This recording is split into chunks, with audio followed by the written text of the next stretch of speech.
జై Shriram. Global Hindu heritage foundation ద్వారా మేము ఏదైతే ఒరిస్సా పర్యటనలో ఉన్నామో నిన్న 3వ రోజు ఉదయం కోనార్క్లోను, సాయంత్రం అలాగే పూరిలో పెంటకోట అనే గ్రామంలో సమావేశాలు జరిగాయండి. ఈ సమావేశాల అనంతరం ఇక్కడ పుణ్యక్షేత్రమైన పూరి వెళ్లి జగన్నాథ స్వామిని మన గ్లోబల్ హిందూ హెరిటేజ్ ఫౌండేషన్ సభ్యులందరం దర్శించుకోవడం జరిగింది. అనంతరం వచ్చి ఇక్కడ రూమ్కి రావడం జరిగింది. ఈ రోజు ఉదయాన్నే ఇంకా కొన్ని ప్రాంతాల్లో కార్యక్రమాలు ఏర్పాటు చేసుకున్నాం. కానీ వాతావరణం సహకరించక ఇక్కడ గట్టి వర్షం వస్తుంది. దానివల్ల ఈ రోజు మధ్యాహ్నం 12 అవుతుంది. ఇప్పటి వరకు ఎక్కడికి వెళ్ళడం కావలేదు. ఇలాగ రూమ్ లోనే ఉండిపోయాం. ఇక్కడ ఈ రూమ్ లో కూడా వర్షం పడుతుంది, అయినా ఇక్కడే ఉండిపోయాం. ఇక్కడ వర్షం తగ్గిన తర్వాత తదుపరి కార్యక్రమాలకి వెళ్తాం. జై శ్రీరామ్.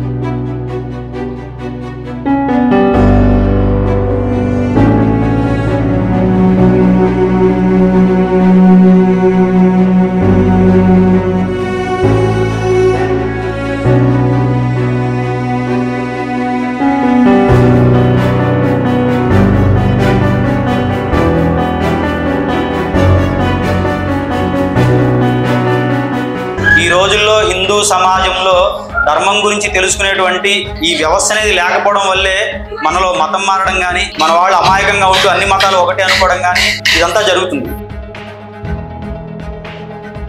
మీలో హరికథలు, బుర్రకథలు చూసిన వాళ్ళు ఎంతమంది ఉన్నారు? మంచిని ఏదో ఒక రూపంలో అందించేవాళ్ళు. కానీ ఈ రోజులో ఆ వ్యవస్థ లేదండి. ఈ రోజుల్లో పిల్లలు లేచినప్పటి నుంచి పడుకునేంత వరకు టీవీలు ఏమొస్తాయి? ఊ అంటావా అంటుంటారు. చిన్న పిల్లలు బాల్యంలో వాళ్ళకి తెలియనటువంటి పాటలు, పిచ్చి పిచ్చి పాటలు కూడా పాడేటువంటి రోజులు ఈ రోజుల్లో టీవీల్లో చూసి.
మనం ఒరిస్సా పర్యటనలో ఈరోజు 4వ రోజు రాత్రి. ఈ రోజు ఉదయం ఒక సమావేశం ఏర్పాటు చేద్దామని అనుకున్నాం, కానీ ఇక్కడ స్థానిక వాతావరణ పరిస్థితుల కారణంగా దాన్ని ఏర్పాటు చేయలేకపోయాం. అయితే ఇవాళ సాయంత్రం 2 సమావేశాలు నిర్వహించడం జరిగింది. మనకు ఈ పూరి క్షేత్రంలోనే మనం ఏదైతే ఉన్నామో ఈ ప్రాంతంలో 2 వేరువేరు ప్రదేశాల్లో సమావేశాలు నిర్వహించాము. అయితే సాయంత్రం పూట ఇక్కడ ఏదైతే ఏరియా ఉంటుందో ఇక్కడ ఈ ఏరియాలో మన సభ్యులందరం కలిసి వెళ్లి స్థానికంగా ఉండేటువంటి పెద్దవాళ్ళని, యువకుల్ని, చాలా మందిని కలిసి వ్యక్తిగతంగా మాట్లాడడం జరిగింది. అలాగే కొంతమంది సమూహంగా కూర్చోబెట్టి కూడా మాట్లాడాము. అలాగే ఇవాళ సాయంత్రం 7 గంటల ప్రాంతంలో కూడా ఇక్కడ స్థానికులు ఒక సమావేశాన్ని ఏర్పాటు చేస్తే అందులో నేను, రామకృష్ణ గారు కూడా మాట్లాడడం జరిగింది. అయితే దాన్ని అది వాళ్ళ సమావేశం, దానికి మేము అతిథులుగా వెళ్లి మాట్లాడడం కాబట్టి దాన్ని చిత్రీకరణ చేయలేదు. ఉదయం ప్రోగ్రాం తప్పించి ఈ రోజు సంతృప్తికరంగానే వాళ్ళ కార్యక్రమాలు జరిగాయి. ఇక రేపు ఉదయం మేము ఈ పూరి క్షేత్రాన్ని వదిలి బయలుదేరతాము. రేపు ఉదయం అంటే ఒరిస్సాలోనే ఆర్సీపాలెం అనేటువంటి గ్రామంలో ఒక సమావేశం ఉంది. అది అయిపోయిన తర్వాత మధ్యాహ్నం నుంచి బయలుదేరి శ్రీకాకుళం వెళ్తాము. రాత్రికి శ్రీకాకుళంలో స్టే చేసి